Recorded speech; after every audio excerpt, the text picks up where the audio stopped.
Ahoj všichni, vítejte u dnešního videa. Pokud je neděle a vy zrovna koukáte, přeju příjemnou neděli. Jak moc dobře víte, neděli se věnujeme především zbraním, snažím se vydávat takovýhle videa.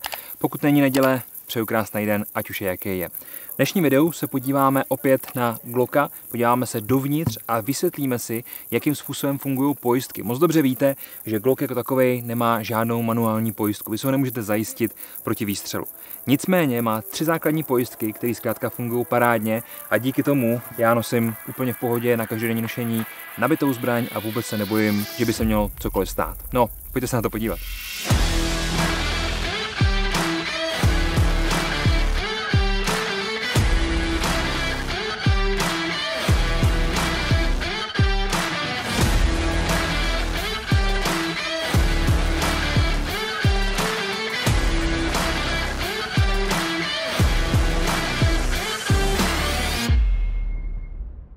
Tak, pojďme se vrhnout rovnou na to. Jak už jsem říkal v tom intru na začátku, tak Glock má vlastně 3 pasivní pojistky. Nemá ani jednu manuální, ale má 3 pasivní pojistky. Na začátku, jako vždycky, žádný zásobník, bez náboje v nábojové komoře, rána jistoty bezpečným směrem. Tak a teď už tu zbraň můžeme používat a manipulovat s ní, jak budeme chtít. Nezapomínejte, vždycky na začátku je důležitý před jakoukoliv manipulací zkontrolovat, že zbraň je v bezpečném stavu. A i tak byste měli být obezřetný, protože, jak se říká, se zbraní vždycky jednáme tak, jako kdyby byla nabitá. No, pojďme se tedy podívat na to, o čem jsem mluvil. Glock má tedy 3 pasivní pojistky. První můžeme vidět hned na první pohled takhle pěkně ze zhora. Je to pojistka spouště. To znamená, že bez toho, aniž byste patřičně stisknuli spoušť, tak ta zbraň není schopná vystřelit. Můžeme si ukázat, když si natáhneme pistoli, tak vidíme, že máme vlastně tu spoušť v přední poloze a máme tady ten vnitřní jazyček. Pokud bychom chtěli tu spoušť stisknout bez toho jazyčku, tak se nám to nikdy nepovede, jelikož zadní strana, zadní část toho jazyčku, nevím, jestli to úplně vidíte, nicméně máme ji tady, tak tahle zadní část se nám vlastně opírá o tělo zbraně a ta zbraň není schopná vystřelit. Samozřejmě v okamžiku, kdy stisknu tu spoušť tak, jak mám, stisknu vlastně tím se mi vlastně ten jazyček dostane do jedné linie s tou spouští a spoušť je schopná vystřelit. Abychom si mohli ukázat další pojistky, musíme tu zbraň rozdělat, takže rozborka, máme na to už video, klidně se na něj můžete podívat, bude nahoře v ičku. Nicméně tady už vidíme vlastně vnitřní složení té zbraně a jako druhou pojistku si můžeme říct ten malinký klobouček. Jedná se o blokaci zápalníku, v angličtině je to Firing Pin Safety a způsobuje nám to, že v okamžiku, kdy je ta zbraň natažená, kdy je nabitá, tak máme vlastně zápalník v zadní poloze a jak jste mohli slyšet, když se dostane do té zadní polohy, tak nám v tom trošku cvakne. To cvaknutí je právě ten klobouček, ta blokace zápalníku, která se nám tím aktivuje. Mohli jste vidět, vlezla zhruba o milimetr nahoru, no a v tu chvíli není schopný ten zápalník překonat tu pojistku a tak se vlastně dotknout zápalky na tom náboji a tím začít celou tu reakci, která potom směřuje samozřejmě k výstřelu. Tak jde vlastně o to, že ta blokace zápalníku je v té zbrani umístěná tím způsobem. Teď vlastně máme pohled, kdy hlaveň směřuje tudy.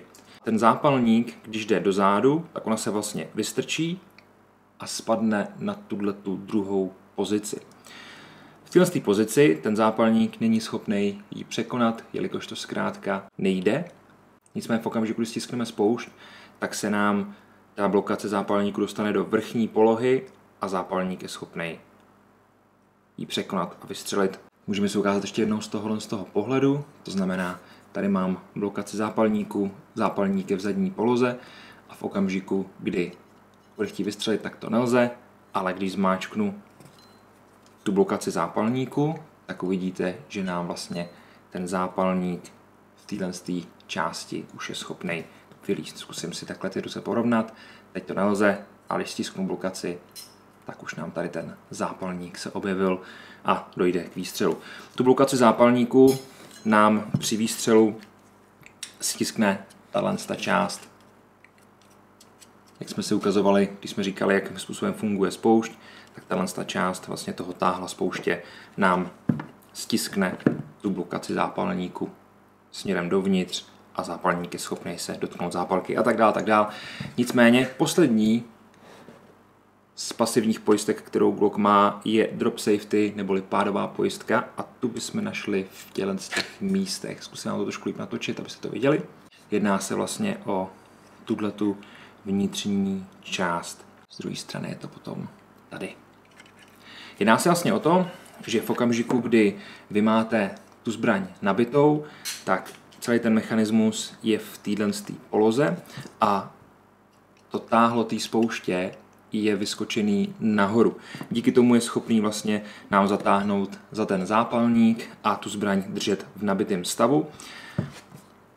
V okamžiku, kdy stiskneme spoušť, tak nám ta část spadne směrem dolů. Můžeme si ukázat. Vidíte, ona nám vlastně zajede a tím pádem nám vypustí ten zápalník dopředu a dojde k výstřelu, to už jsme si vysvětlovali při vysvětlování spouště.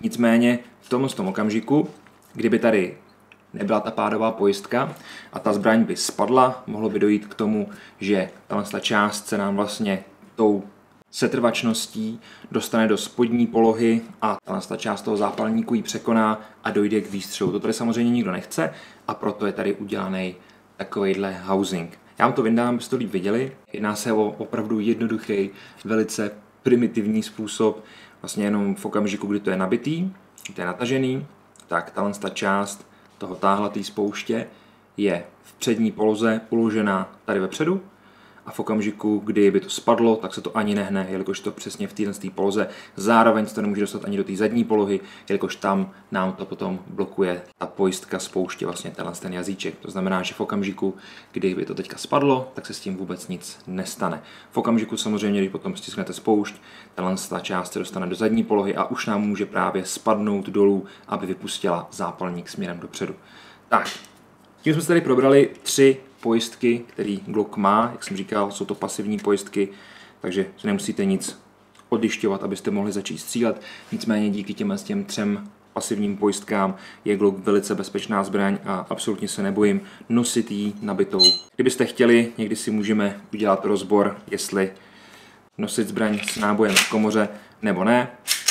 Nicméně myslím si, že na tohle má každý svůj vlastní názor, ale za mě je stejně odpověď jenom jedna. Tak jo, přátelé, děkuji vám moc za pozornost, mějte se krásně, o Glockovi a nějakých dalších funkcích máme spoustu videí, klidně se na ně můžete podívat, pokud vás to zajímá, najdete je dole v popisku tohle z toho videa. No, budu se na vás těšit někdy příště, takže zatím se mějte pěkně, ahoj.